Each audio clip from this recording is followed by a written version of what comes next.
Lions have gone through Matthew Stafford and Jeff Driscoll. Play action, Blau back to throw. Got a good block. Blau under pressure. Hit and sack from the outside. Blake Martinez back outside the 50. With Wilson on his right hip. Snap Garoppolo under a blitz right away. Hit and sack. Blake Martinez came in untouched.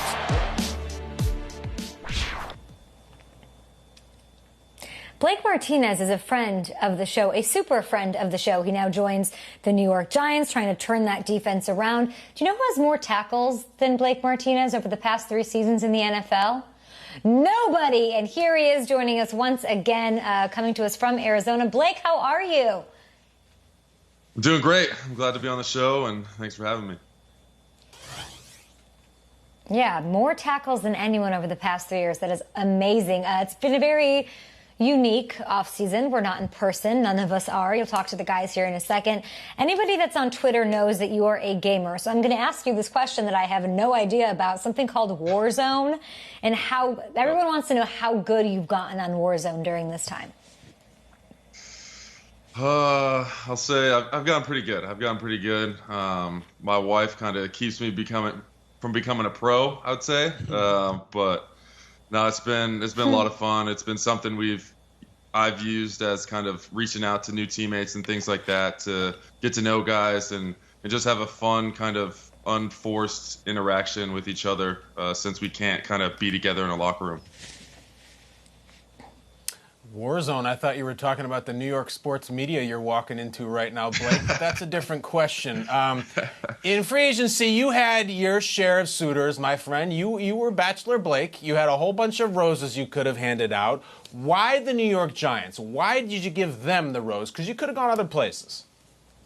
No, definitely. I think kind of going through the process, I just thought about what kind of a fit for myself individually, my play style and those types of things. And then obviously kind of looking at the potential places I could go to. New York just kind of jumped off the tape for me, just seeing guys that are on the team, the young talent across the board, obviously new head coach. And then my old inside linebacker coach is now the defensive coordinator. And so it just, everything kind of just paired together easily, and I just was super excited that I had the chance to go be a Giant.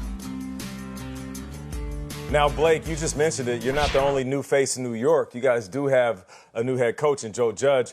And Peter sat down with him, and I have to be honest with you for a second.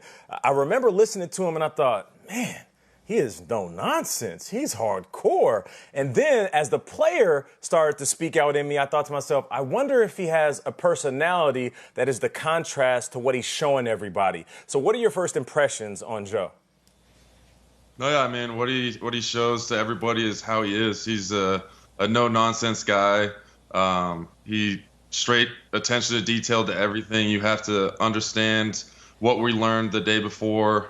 He's going to be calling questions out, asking guys, making sure everyone knows what we've been going over and making sure everyone's studying. But also, I've had some conversations with him here and there that's just kind of throughout the past couple of weeks where he's shown personalities. He's an awesome dude. Like, I just, so far since getting to know him, obviously through Zoom meetings and phone calls, but I think all around, he's just a great guy, and I think he's going to be an awesome coach. And I saw he was a kindergarten teacher, so it makes sense why he was such a good coach. He has great patience. Great patience.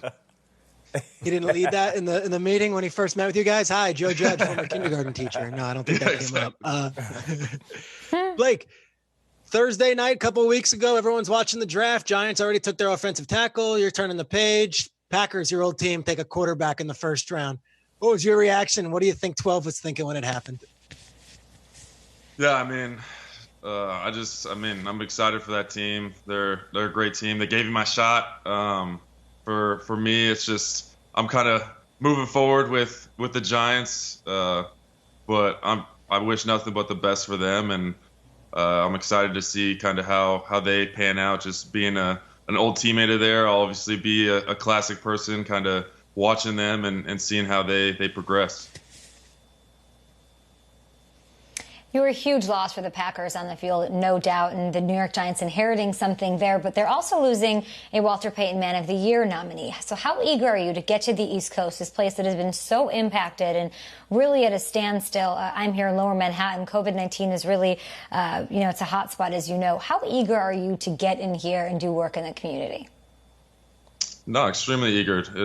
It's funny that you asked that. Last week, I talked to our community relations person, Ethan, and we just chatted back and forth on kind of an opportunity that I had early on. And then I just told him, I said, hey, any community service stuff that you guys have for me that I can do right now, reach out and let me know, because I have nothing but time, and I want to kind of start diving into that stuff as soon as possible.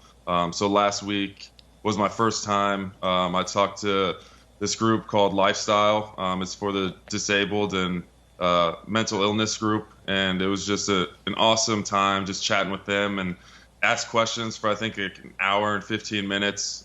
We just had a blast kind of getting to know each other, and just having fun laughing about just asking me just giant trivia questions that I needed to know before I can show up to New York or New Jersey. And so it was a lot of fun. That's great, Blake. We love hearing that. You're a great guy. That's why we love having you on. But we can't let you go on this show unless you answer the hard questions. Now, you already gave a deep, pointed insight into your thoughts on the Packers drafting Aaron Rodgers' potential replacement, so you're good there. But we noticed you recently retweeted, very smooth, you're going to do great in New York and New Jersey. We noticed you recently retweeted, Blake, an article about Disney remaking Hercules into a live action. So we want to know, where does the OG animated Hercules fall on your Disney movie hierarchy? What say you? So, I have a 21-month-old daughter right now, and I've already started with the Disney movies pretty much every day. We'll watch one every day together. And my number one favorite is Hercules, and I've strategically set it up that she'll first watch Hercules when she fully understands what's going on, just so that's her first thought of Disney movies is Hercules, because I watched that all the time when I was growing up. I honestly, no joke, thought I was Hercules. I was anytime I drank a water bottle, drank anything, I would always leave the last drop so I wouldn't become mortal. And so it's interesting fact about myself. But yeah, I took it a little overboard, but yeah, that's kind of my love for that movie. That's awesome, bro. That's great. I've never seen Hercules. I'm putting it in my queue. As long as it's higher than Tarzan, as long as that's Chase Winovich's favorite movie. Let's not get into that. Okay, Hercules is on my movie list for tonight. Blake, we love you. We love when you stop by the show. Thank you for doing all you do off the field. And of course, we are so excited to see you turn this New York Giants defense around. Thanks, Blake. Thank you, guys. It's a blast.